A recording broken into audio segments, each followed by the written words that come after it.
والا ہے۔ آج تمہارے لیے سب پاکیزہ چیزیں حلال کر دی گئیں، اور اہل کتاب کا کھانا بھی تم کو حلال ہے اور تمہارا کھانا ان کو حلال ہے،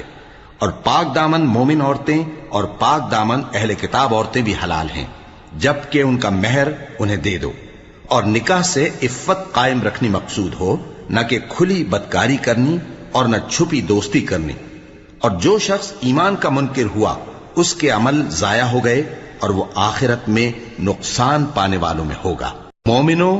جب تم نماز پڑھنے کا قصد کیا کرو تو اپنے منہ اور کوہنیوں تک ہاتھ دھو لیا کرو، اور سر کا مسح کر لیا کرو، اور ٹخنوں تک پاؤں دھو لیا کرو، اور اگر جنابت کی حالت میں ہو تو نہا کر پاک ہو جایا کرو، اور اگر بیمار ہو یا سفر میں ہو یا کوئی تم میں سے بیت الخلا سے ہو کر آیا ہو یا تم نے عورتوں سے مقاربت کی ہو، پھر تمہیں پانی نہ مل سکے تو پاک مٹی لو اور اس سے منہ اور ہاتھوں کا مسح